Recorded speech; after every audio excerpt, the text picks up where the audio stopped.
causas anteriores das aflições. Mas se há males dos quais o homem é a causa primeira nesta vida, há outros para os quais ele é, ao menos na aparência, completamente estranho e que parecem feri-lo como por fatalidade. Tal é, por exemplo, a perda de seres queridos e de arrimos de família.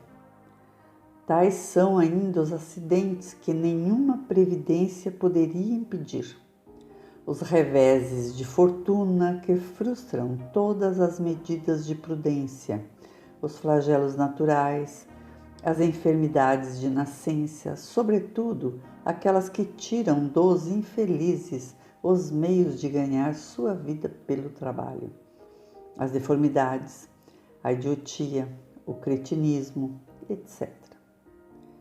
Os que nascem em semelhantes condições, com certeza, nada fizeram nesta vida para merecer uma sorte tão triste, sem compensação, que não podiam ter evitado, pois impossibilitados de mudar por si mesmos e que os põe à mercê da comiseração pública.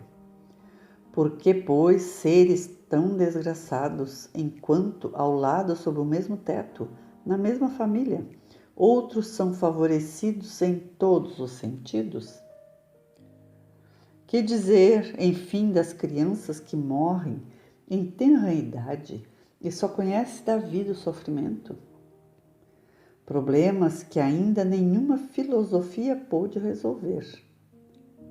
Anomalias que nenhuma religião pôde justificar e que seriam a negação da bondade, da justiça e da providência de Deus, segundo a hipótese de que a alma é criada ao mesmo tempo que o corpo e que sua sorte é irrevogavelmente fixada após a permanência de alguns instantes na terra.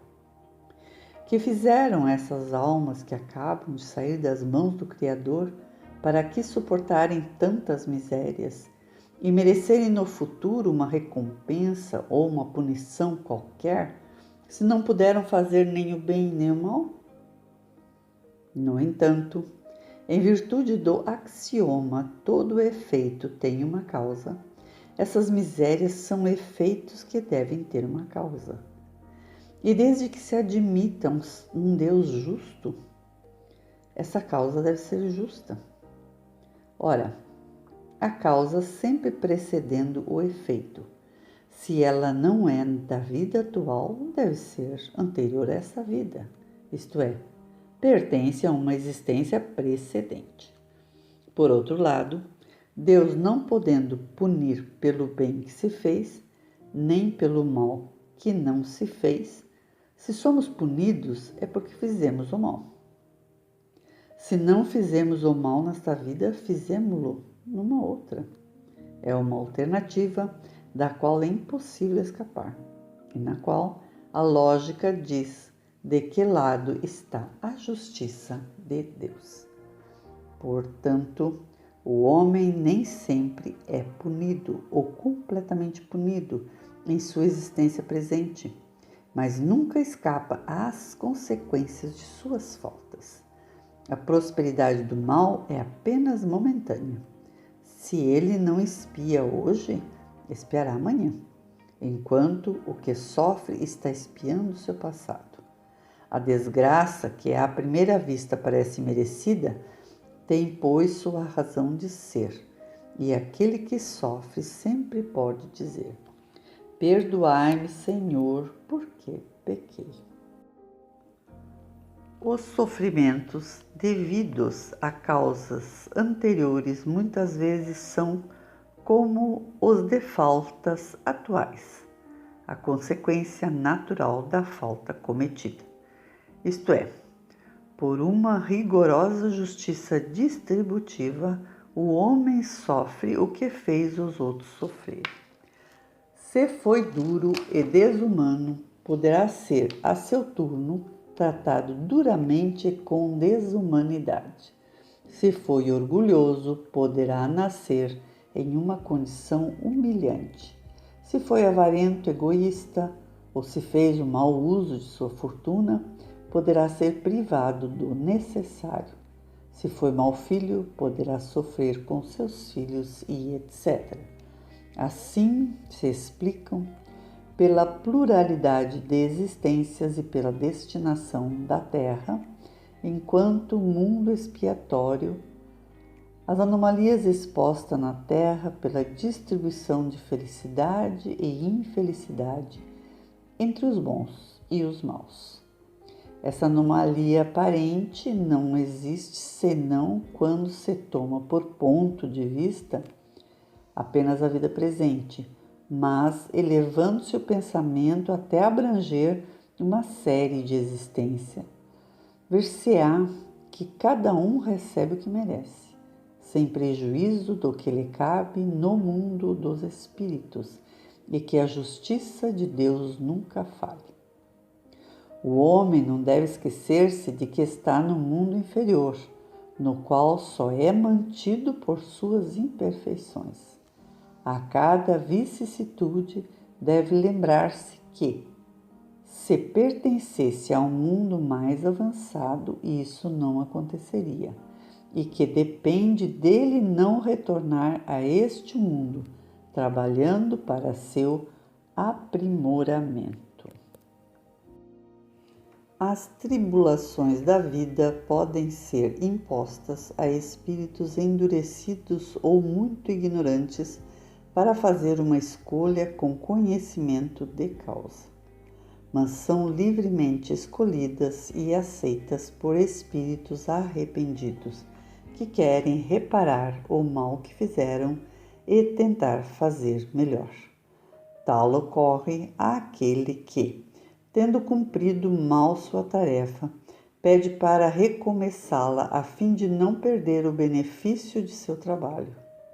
Portanto, essas tribulações são, ao mesmo tempo, expiações do passado que elas punem e provas para o futuro que elas preparam.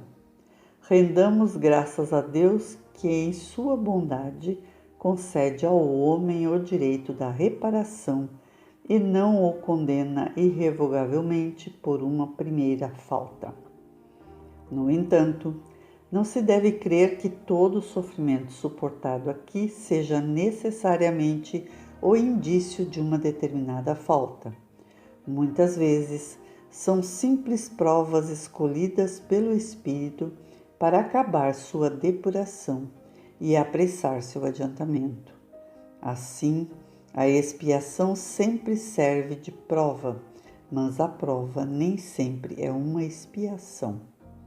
Mas provas ou expiações são sempre sinais de uma relativa inferioridade, porque o que é perfeito não tem necessidade de ser provado.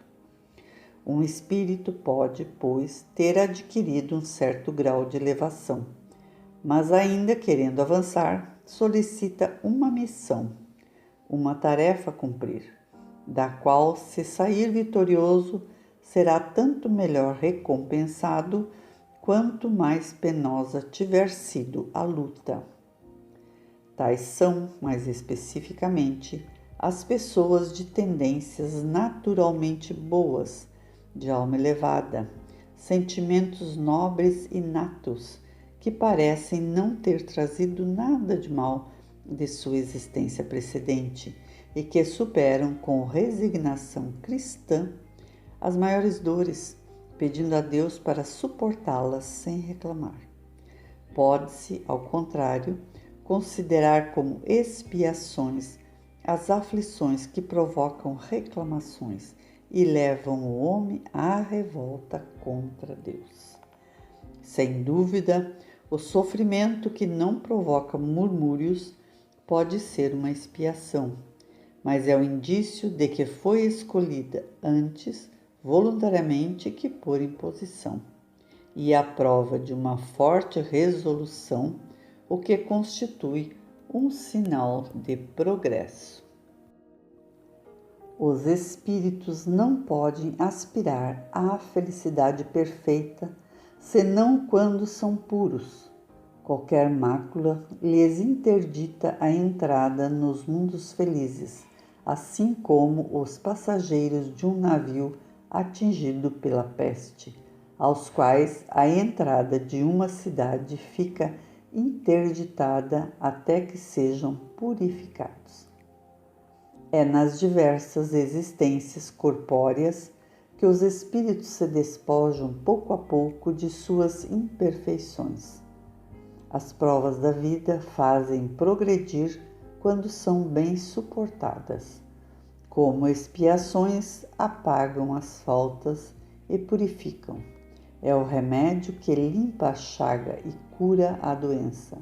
E quanto mais grave é o mal, mais o remédio deve ser enérgico.